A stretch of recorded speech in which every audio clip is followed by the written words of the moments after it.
ਸੀ ਇਹ ਜਾਗਦੀ ਰਹੀ।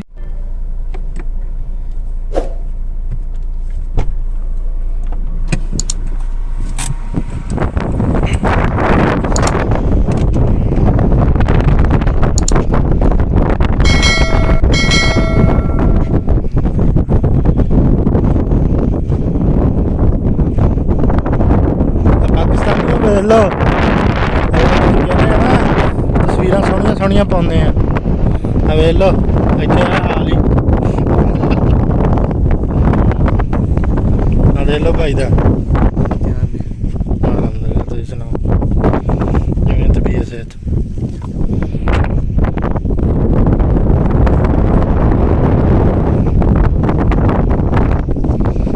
ਊਂਠਾਂ ਦੀ ਖੁਰਾਕ ਤਿਆਰ ਹੋ ਰਹੀ ਊਂਠਾਂ ਦੀ ਖੁਰਾਕ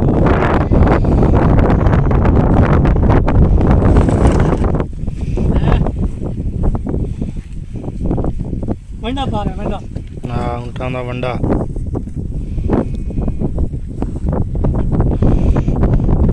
ਜਿਹੜੀਆਂ ਤੁਸੀਂ ਫੇਸਬੁੱਕ ਤੇ ਤਸਵੀਰਾਂ ਵੇਖ ਕੇ ਕਹਿੰਦੇ ਨਾ ਅਸੀਂ ਮਸਕਤ ਮਾਨ ਜਾਣਾ ਆ ਵੇਖ ਲਓ ਸਹਿਰਾ ਹੀ ਸਹਿਰਾ ਕੁਛ ਨਹੀਂ ਹੈਗਾ ਨੇੜੇ ਤੇੜੇ ਇਹ ਸਾਡੇ ਨੇ ਸ਼ਰਾਫਤ ਭਾਈ ਰਾਮ ਖੁਸ਼ਾਬ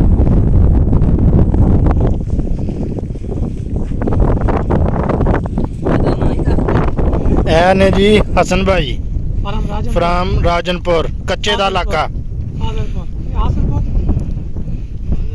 ਫਾਜ਼ਲਪੁਰ ਤੋਂ ਇੱਧਰ ਬਾਵਲਪੁਰ ਵਾਲਾ ਇਹ ਹਸਨ ਭਾਈ ਨੇ ਕੱਚੇ ਦੇ ਇਲਾਕੇ ਦੇ ਡੌਨ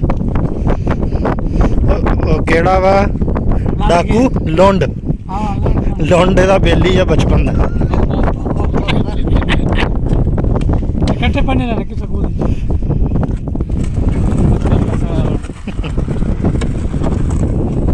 ਇਹ ਊਂਠਾਂ ਦਾ ਖਾਣਾ ਜਾ ਰਿਹਾ ਜੀ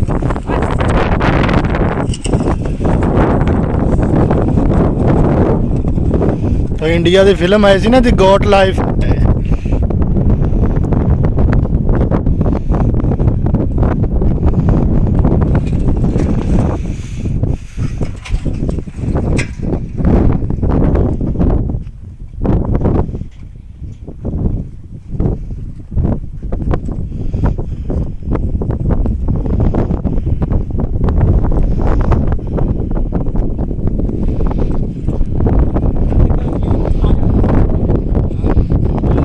ਜੀ ਅੱਗੇ ਆਪਾਂ ਪਾ ਗਏ ਊਂਠਾਂ ਨੂੰ ਹੁਣ ਬੱਕਰੀਆਂ ਦਾ ਤਿਆਰ ਹੋ ਰਿਹਾ ਸਮਾਨ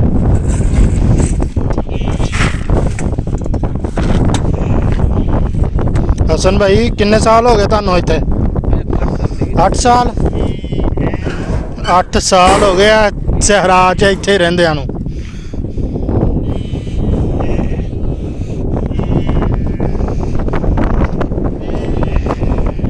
ਬਾਅਦ ਤੁਹਾਨੂੰ ਹਸਨ ਭਾਈ ਦੀ ਨਾ ਤੇ ਬਿਜਲੀ ਨਾ ਗੈਸ ਨਾ ਪਾਣੀ ਤੇ ਜਿਹੜੀ ਰਿਹਾਇਸ਼ ਆ ਉਹ ਵੀ ਤੁਹਾਨੂੰ ਦਿਖਾਉਂਦੇ ਆ ਰਿਹਾਇਸ਼ ਕਿੰਨੀ ਸੋਹਣੀ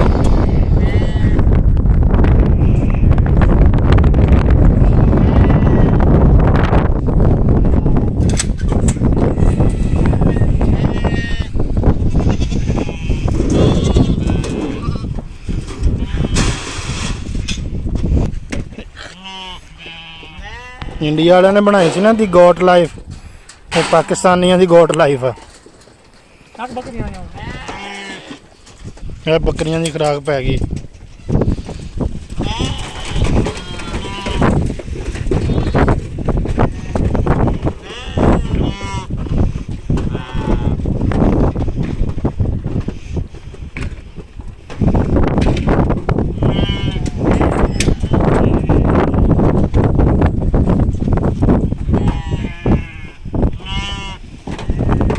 ਲੋ ਆ ਪ੍ਰਦੇਸ਼ से आके काम करना पैंदा ही 8 साल हो गए भाई हसन भाई एक जाल कादे वास्ते लाया हसन भाई बघियाड़ वास्ते खड्डा मारते ये बकरियां खा जाते हैं जाल ਉਹਦੇ ਵਾਸਤੇ ਲਾਇਆ ਫਸ ਜਾਵੇ ਜਾਲ 'ਚ ਹੈ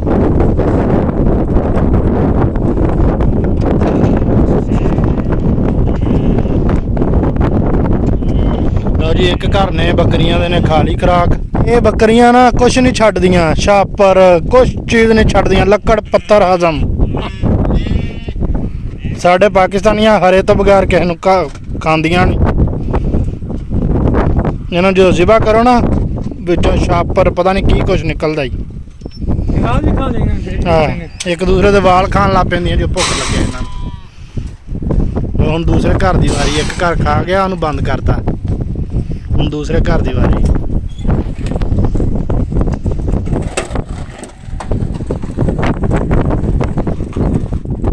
ਬੱਕਰਿਆਂ ਚ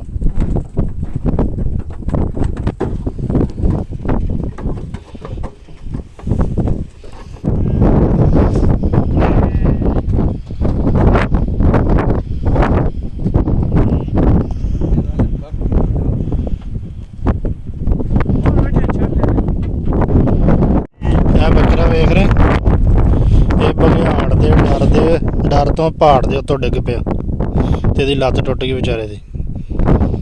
ਬਘਿਆੜ ਬਹੁਤ ਹੈ ਇਸ ਇਲਾਕੇ 'ਚ, ਬਘਿਆੜ, ਹਿਰਨ।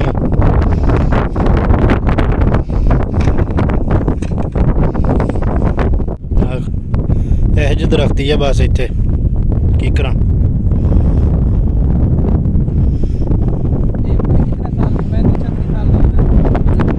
ਹਾਂ, ਇਹ ਕੀਕਰ ਨੂੰ ਹਸਨ ਭਾਈ ਕਹਿ ਰਿਹਾ ਕਿ 25-30 ਸਾਲ ਹੋ ਚੱਲੇ ਤੇ ਏਡੇ ਦੀ ਏਡੀ ਆ। ਇਹ ਦੇਖ ਲਓ ਹਸਨ ਭਾਈ ਇਸ ਗੱਡੀ ਦੇ ਵਿੱਚ ਰਹਿੰਦੇ ਆ। ਇਹ ਰਹਿਸ਼ ਆ, ਪਿਛਲੇ 8 ਸਾਲ ਤੋਂ ਇਸੇ ਗੱਡੀ 'ਚ ਰਹਿ ਰਹੇ ਬਸ। ਇਹ ਸਿਲੰਡਰ ਕਿਚਨ ਵੀ ਇੱਥੇ, ਕਿਚਨ ਵੀ ਇੱਥੇ ਹੀ ਆ ਤੇ ਬੈਡਰੂਮ ਵੀ ਇੱਥੇ ਹੀ ਆ।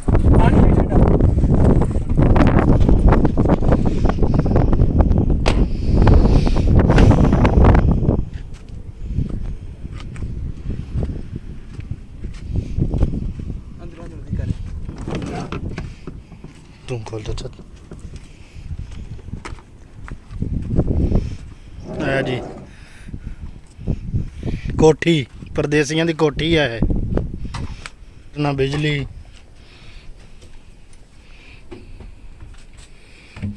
ਇਹ ਬੈਡਰੂਮ। ਇਹ ਦੇਖ ਕਿੱਡੀ ਸੋਹਣੀ ਹਵਾ ਆ ਰਹੀ ਹੈ, ਬਾਹਰ ਦਾ ਨਜ਼ਾਰਾ।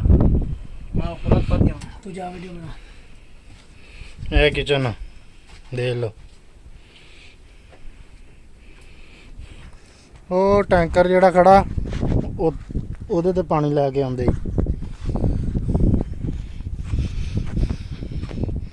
ਇੱਕ ਊਂਠ ਰਹਿ ਗਿਆ। ਹਸਨ ਭਾਈ ਇਹਨੂੰ ਕਾਹਤੋਂ ਇਕੱਲੇ ਨੂੰ ਬੰਨਿਆ? ਬਿਮਾਰ ਆ ਹੈ? ਖਾਰਿਸ਼। ਹਾਂ, ਇਹ ਦੇਖ ਲਓ ਜਿਹੜੀ ਖਾਰਿਸ਼ ਆ ਤੇ ਇਹਨੂੰ ਦੂਸਰੇ ਊਂਠਾਂ ਤੋਂ ਕੋਈ 1 ਕਿਲੋਮੀਟਰ ਦੇ ਫਾਸਲੇ ਤੇ ਰੱਖਿਆ ਹੀ।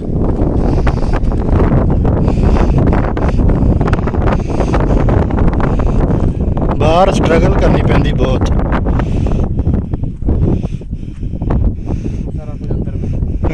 ਸਾਰਾ ਅੰਦਰ ਵੀ ਨਹੀਂ ਜਾਣਾ ਹਸਨ ਭਾਈ ਨੇ। ਹਾਂ, ਹਰ ਚੀਜ਼ ਬਾਹਰੋਂ ਬਾਹਰ ਪਾਉਣੀ ਇਹਨੂੰ। ਹਸਨ ਭਾਈ ਸੌਦੀਆ ਦੀ ਇੱਕ ਫਿਲਮ ਬਣੀ ਸੀ ਨਾ, ਦੇਖੀ ਤੁਸੀਂ? ਤੇ ਉਹ ਕਿੰਨਾ ਜ਼ੁਲਮ ਹੁੰਦਾ ਉਸ ਬੰਦੇ ਤੇ। ਅਮਾਨ ਦੇ ਲੋਕ ਕਿਵੇਂ ਆ? ਅਮਾਨ ਤੁਹਾਡੇ ਜਿਹੜਾ ਅਰਬਾਬ ਆ ਕਿਵੇਂ ਬੰਦਾ ਸਹੀ ਆ? ਹਾਂ, ਇਹ ਸੈਲਰੀ ਵੀ ਬਰਾਬਰ ਦਿੰਦੇ ਆ। ਹਾਂ ਨਾ, ਉਹ ਤਾਂ ਫਿਰ ਹਰ ਮੁਲਕ 'ਚ ਗੰਦੇ ਵੀ ਲੋਕ ਹੁੰਦੇ, ਚੰਗੇ ਵੀ ਹੁੰਦੇ, ਲੇਕਿਨ ਓਮਾਨ 'ਚ ਜ਼ਿਆਦਾਤਰ ਆਪਣੇ ਪਾਕਿਸਤਾਨੀ ਹੈ ਇਸ ਇਲਾਕੇ 'ਚ, ਉਜ਼ਬਿਆਂ ਤੇ। ਹਾਂ, ਤੇ ਇਹ ਸਮੁੰਦਰ ਦਾ ਏਰੀਆ ਨਾ ਸਾਰਾ। ਤੇ ਮੇਰਾ ਜਿੰਨੇ ਪਾਕਿਸਤਾਨੀਆਂ ਨੇ ਵਾਹ ਪਿਆ ਵਾ, ਕੋਈ ਇੱਕ ਅੱਧਾ ਪਾਕਿਸਤਾਨੀ ਹੋਣਾ ਜਿਹਦੇ ਅਰਬਾਬ ਸਹੀ ਨੀਗਾ, ਨਹੀਂ ਤਕਰੀਬਨ ਓਮਾਨ ਦੇ ਲੋਕ ਜ਼ਿਆਦਾ ਅੱਛੇ ਹੀ ਆ। ਸੈਲਰੀ ਟਾਈਮ ਤੇ ਦਿੰਦੇ, ਖਾਣਾ ਪੀਣਾ ਤੁਹਾਨੂੰ ਇਹੀ ਦਿੰਦੇ। ਸਹੀ ਹੈ।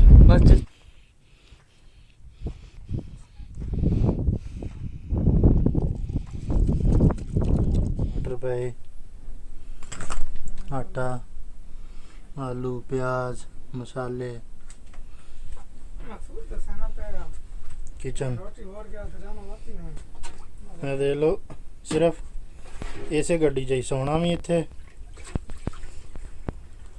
ਇਹ ਹੁਣ ਸਾਨੂੰ ਬੱਕਰੀ ਦੇ ਦੁੱਧ ਦੀ ਕਿ ਊਂਠ ਦੇ ਦੁੱਧ ਦੀ? बकरी ਦੇ ਦੁੱਧ ਦੀ ਚਾਹ ਪਿਆ ਰਹੇ ਜੀ। शराफत को चाले चा